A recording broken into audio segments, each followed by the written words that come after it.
Guys, support the Spearo podcast by shopping with today's sponsor, spearfishing.com.au. That's right, you can use the code Spearo and save $20 on all purchases over $200. If you're looking for that next spear gun or wetsuit, then spearfishing.com.au has got a huge range of equipment for you to go and check out. There's good reviews on there about everything from booties to budgie smugglers, so enjoy and get hold of something good. If you live here in Australia, check out Adreno's physical stores in Melbourne, Sydney or Brisbane and join over 60 underwater experts to get advice about everything you need for equipment. Thank you for shopping with our sponsor, spearfishing.com.au, and supporting the Spearo podcast. Guys, 99 tips to get better at spearfishing. Have you got hold of a copy yet? I know I have. I love it. And Turbo's mum has too. She said in her review, actionable information to improve my spearfishing. I never could have started without this book. Thank you, Shrek and Turbo. You're my heroes. God, thanks, Mum. Gosh, jeez. Always in my corner. 99 tips to get better at spearfishing, available on Amazon.com. G'day and welcome to the Spearo podcast. Today we have a cracking episode on dealing with seasickness. That's right, 101 on dealing and preventing seasickness. It's a great episode and it's dear to my heart. I've had plenty of days where I've been curled up on the bottom of the boat in a pool of vomit, and it's a problem that affects a lot of Spearos out there, and well, more than I thought anyway. And after writing a couple of blog posts on it, we had a lot of traffic on that post and a lot of people commenting. So it's quite prevalent. So hopefully you get something out of this episode and you can help yourself from preventing seasickness in the future and shoot a few more fish instead of lying on the bottom of the boat in a pool of vomit. Now, moving on, I just got a few shout outs I want to put out there and say thank you to a few people. So I want to say thank you to Spearfishing International on Insta. Thanks guys for resharing a few of our posts and getting that buddy system safety posts that we put up out there, and that's a great message, and thank you very much for that. I just want to say thanks to Pat Dwyer, our sound producer. He's doing a great job. Thanks, Pat, for all the work that you put in on the episode. Ryan Brown for ratting me out at work and letting everyone know that we have a book out. You had great fun with that. Thanks, buddy. And a couple of Freyas. So Freya Langham, she was the winner of the Penetrator Spearo Blades competition, the freediving blades. She's been sending us a few photos from Tanzania, so she's getting stuck into her freediving all around the world. Excellent. Keep the photos coming in, Freya. They're awesome. And Freya Coaches, she's helping me out with my chicken legs. So thanks, Freya. You've got a lot of work ahead of you. So without further ado, let's get into the show and we'll throw it over to Shrek.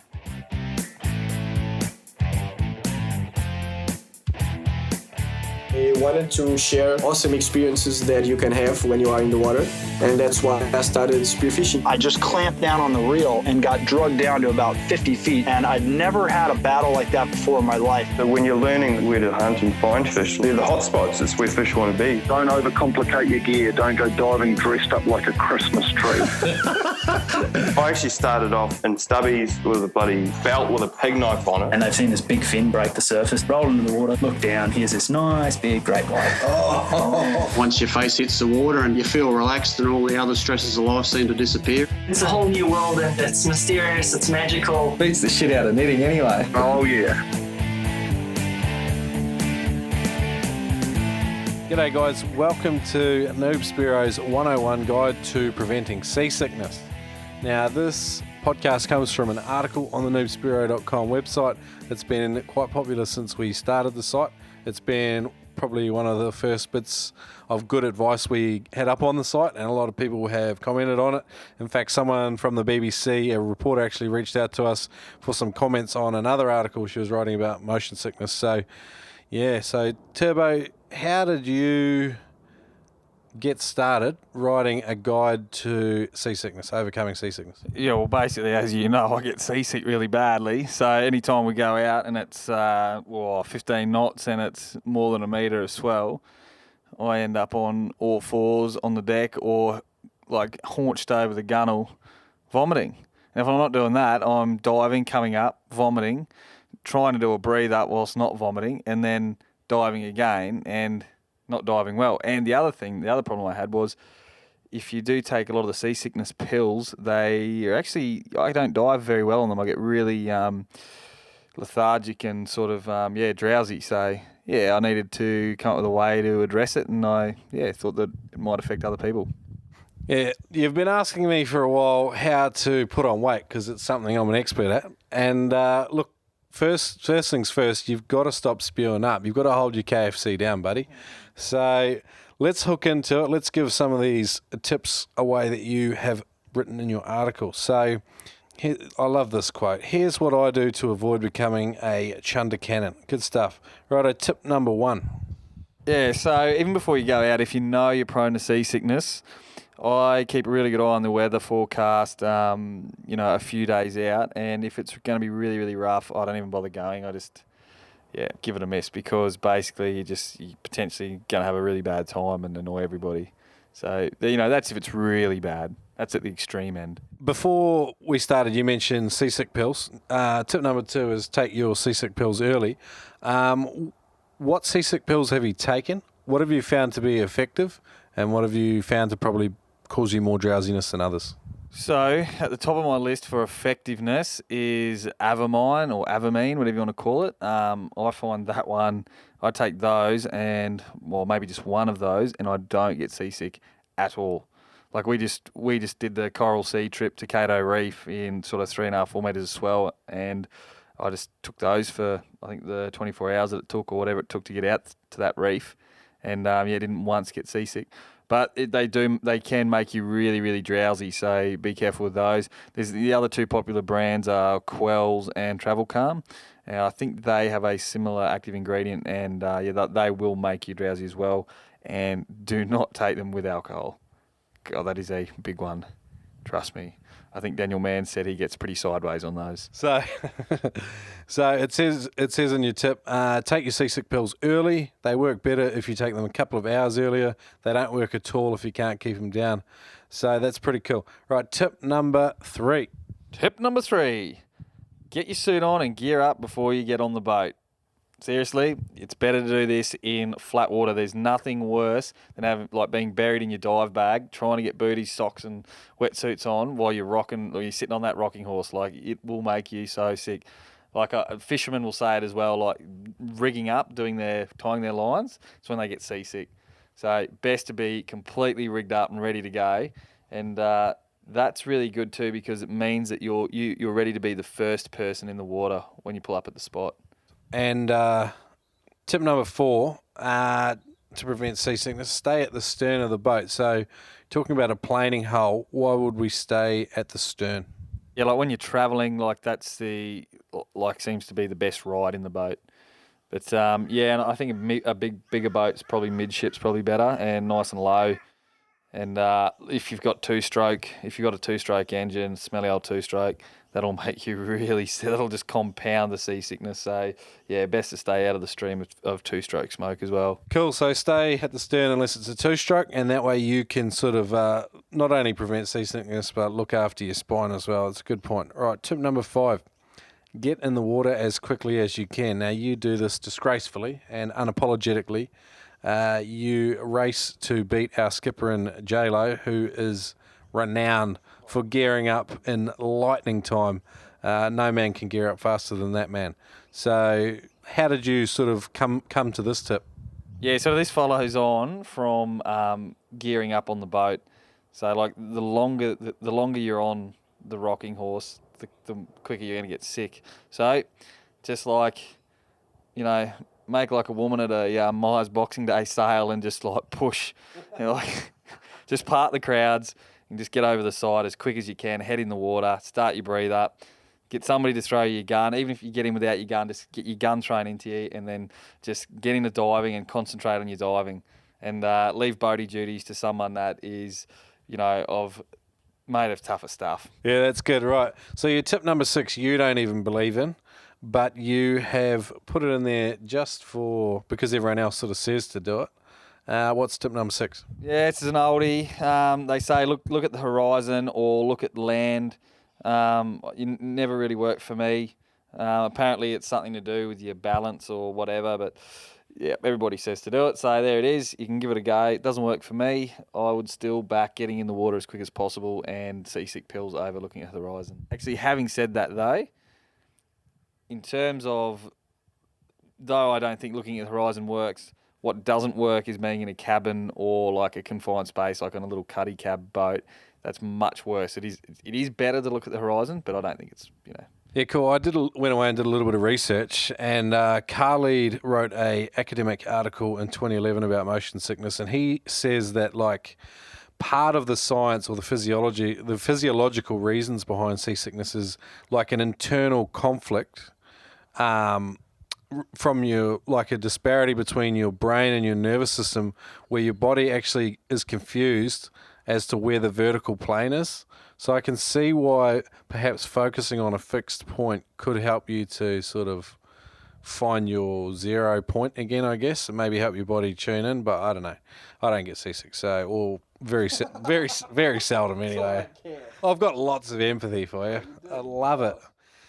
Number 7, this is a good one for you too. Stay positive and try not to focus on getting sick. Can you explain that a little bit? Well, it's pretty self-explanatory, but thank you.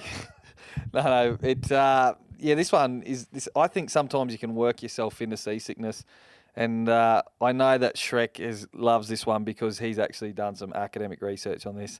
So over to you, Shrek. Tell us all about your research on this one. Yeah, I was telling someone the other day they did they took these Israeli naval cadets. They took a group of them, like there might have been, say, I can't remember what the exact sample size, but there might have been 40 of them, right? They divided them into 2 groups that were going out on the exact same type of vessel and the exact same weather conditions. And they told one half of the group that they were all going to get badly seasick. Not one of them would probably make it out of the boat trip without being sick. It was just terrible conditions. The other half that went out on the exact same type of boat and the exact same type of weather conditions, they told them, look, guys, the conditions are perfect today. If one of you guys gets sick, there's probably something wrong with you. It's very uncommon. And they sent these 2 boats out. The guys came in. And on the first boat, where they told them they were all going to get sick, 70% of them were all quite badly seasick and nauseous. The second boat, where they told them they were all going to be fine, remarkably, a very low percentage, I think it was as low as maybe 20% of those guys were actually seasick. So there is something to be said for how positive you are and your mindset about seasickness. Although it's easy to say that, it's quite hard to change sort of your internal dialogue, if you like, or about what you think, whether you're going to get seasick or not. So not an easy one to change, but there's something in it anyway. So yeah, tip number 8, Brown, what do you got there?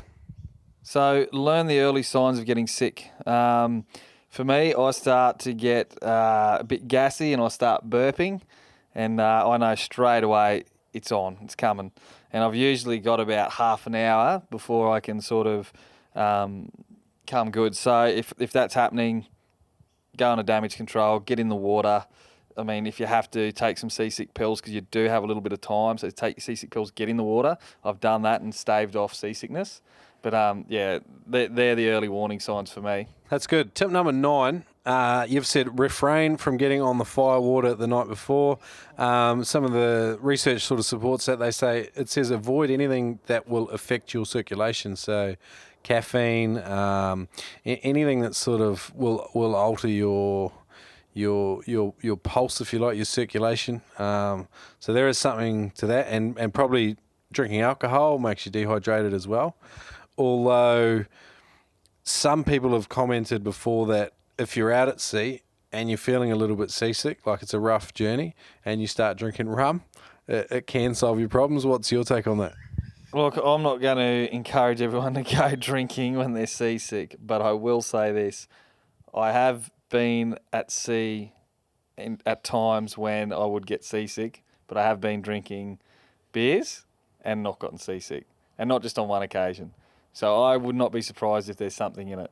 Whether it's distraction or whatever, I have no idea, but yeah, I'd say there is definitely something in that, and I'm not the only one to say it. I told you guys Turbo was authoritative about seasickness. If one man, knows drinking on boats, it's him. So, look, tip number 10, it's a good one. Tough it out. A profound lack of empathy for yourself there, Turbo. What's the rest of the tip? The rest of the tip Well, toughing it out. I've had good days and bad days of trying to tough it out, but no. But seriously, I've seen on like longer trips, if I just like start to cut the seasick pills, I will kind of start getting over my seasickness. And there's been other days when I have just straight up vomited and come good. So I've done that a couple of times in a row, and sort of I don't know. I think if you're going out more, if you're going to go out regularly, I think start to try and tough it out, and you should be fine. All right, we've had some follow-on interaction with our community, and lots of guys have had opinions about how to prevent seasickness. One thing that the academic research did support was if you have a homegrown seasick remedy and you believe that it will work, then there's a good chance that it will. So this sort of further confirms the psychological ramifications, if you like, to seasickness. So there's a good example here. Chinese medicine these Chinese medical entrepreneurs have invented a bracelet that is not scientifically proven to eliminate or reduce seasickness. However, in clinical trials, for no apparent scientific reason apart from these people's belief in this remedy, it reduced seasickness. So, good example. That was written in a academic journal in the Archives of Medical Science in 2005. So you can check out all of this stuff online if you don't believe me. Another sort of homegrown remedy that one of our audience recommended, his name is Paul Berry. He swears by ginger beer. Now, this was sort of echoed by a few other people as well. So I don't know how much to believe, but these guys swear by it, so you've got to sort of take their word for it. So what else in the way of sort of remedies have you heard? Yeah, really for me only the ginger thing. Ginger lollies, dried ginger, actual ginger, and ginger beer apparently is all the go. Okay, over on the Florida Spearfishing Facebook page, a couple of guys recommended transderm scopolamine patches. You put these things behind your ears, and apparently they take away the urge to oral burley, as you put it. That's very graceful. I like that. Another bloke mentioned Zofran. Again, like any of these drugs, only take them in consultation with professional medical advice. However, there's a few options there or for you to discuss with your physician. Apparently, here in Australia, there is a helpline called 1300 Seasick. Doug Peterson, a former guest and author of a few different books on that are available on Amazon.com. He's written a book called the PMAV Manual, where he has, because he's a dentist by trade, he's found a method to manually do something to yourself, to manipulate something in your soft palate, I believe, to stop yourself from being seasick. I have not tried the method. The book is up on Amazon, though. That's called the PMAV Manual. So, yeah, we also interviewed Simon Tripp in the early days, and we asked him for some remedies for seasickness, and he had a good laugh with us anyway because he used to experience it himself. So you can tune into that episode way back in the day as well. Anything else for seasickness, Turbo? Just enjoy it. Don't worry. Your mates are not going to be sympathetic. I don't think I've had one single mate that's been sympathetic yet. So if you're going to get seasick, you're pretty much on your own. Okay, cool. I had a couple of parting comments. One was keep up your fluids. It's very easy to get dehydrated when you start spewing up. And maybe lay off on the KFC, but definitely keep up the water. That's what he told me anyway. That's about it for me. Thanks for listening to today's 101 Preventing Seasickness with Shrek and Turbo.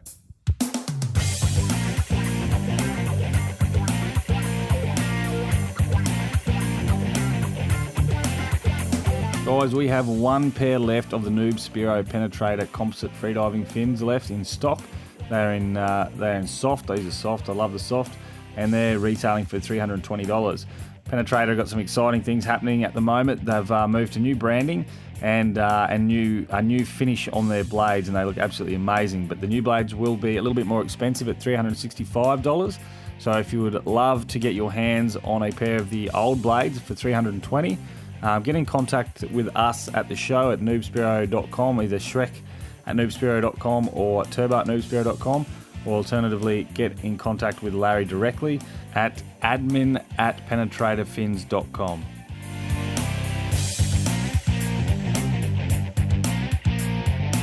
guys, today we are joined with Simon Tripp. You might remember him from 001 Noob Spearo podcast. He was one of the first guys to actually give in and come on the show when Turbo and I were just starting out. So thanks for joining us today, Simon. He is one of the prominent members of the Sydney-based spearfishing club Sans Souci Dolphins.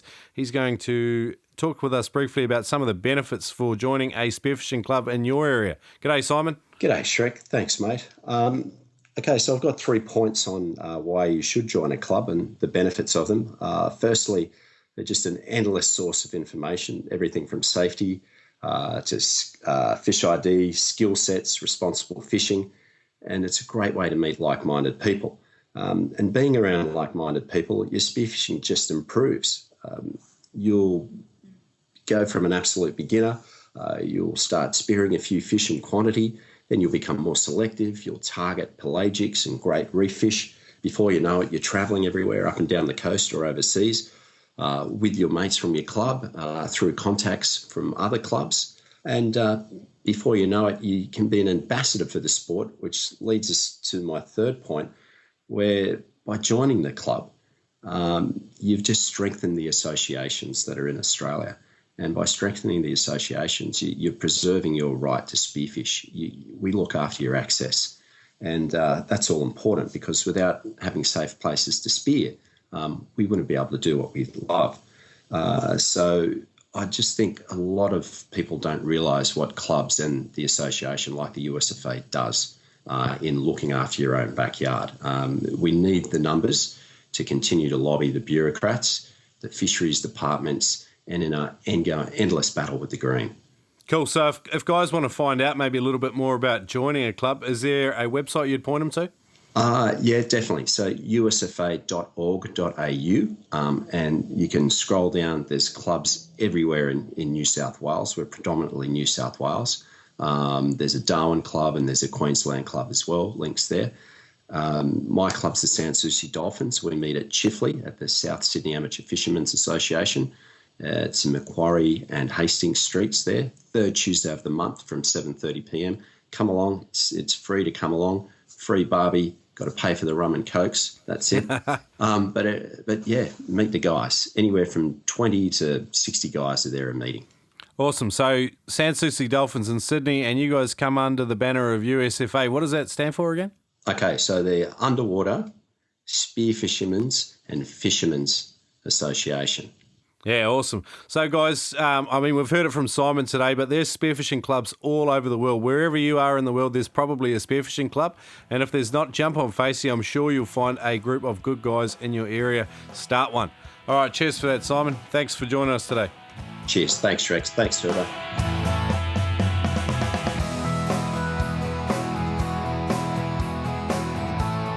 Thanks for listening to today's episode. I hope you got something out of it. If you are a sufferer of seasickness, I hope this will help you to go spearfishing and not be sick in the boat every time you go. Some of these tips have helped me, and I really hope it helps you too, because it's absolutely horrible being out there when everyone's shooting fish and you're on deck vomiting over the side of the boat. So, anyway, that was today's episode. Our next episode is with Ted Harty, and it's all about freediving and it's all about equalisation. And we know that's a major problem for a lot of guys out there. So we contacted Ted. Ted's one of the best in the business, and he talks to us all about good equalisation techniques, what you might be doing wrong, what you can do to improve, and he explains the different types of equalisation. This is a very technical part of diving, and it's one that's very, very important to know how to do and how to do well. So, fortunately for us, Ted was nice enough to talk to us, and if you listen to this episode, you'll find out pretty quick he's an authority on this, and he's the guy that you want to be listening to when improving your technique for equalisation. So it's an absolute cracker, and I look forward to bringing that one out for you. It's coming out in a couple of weeks, so look forward to that one. Anyway, thanks for listening, and I hope you get some fish soon, and I hope you're not seasick next time you go out. Cheers for listening. Look, if you are seriously interested in becoming better at spearfishing, then go over to Amazon.com, get your hands on an ebook that Turbo and I have written. Yeah, that's right, guys. We have put pen to paper and we've come up with 99 tips to get better at spearfishing. That's right. Head over to Amazon.com and leave us a review, because the only people to review the book so far were Levi's mum and my mum. So 99 tips to get better at spearfishing. Thank you. Thanks to our mums too, our two favourite ladies. Yeah, thanks for listening today, guys. Shrek, why don't you tell our listeners how they can save some money on spearfishing gear? Well, Adreno have partnered up with Noob Spearo to offer listeners $20 off all purchases over $200. And how do they take advantage of this deal, mate? Listeners can use the code NoobSpearo at checkout online at spearfishing.com.au, or they can use it in-store at the Brisbane or Sydney stores. Excellent. And that code is Noob Spearo. That's right, Noob Spearo.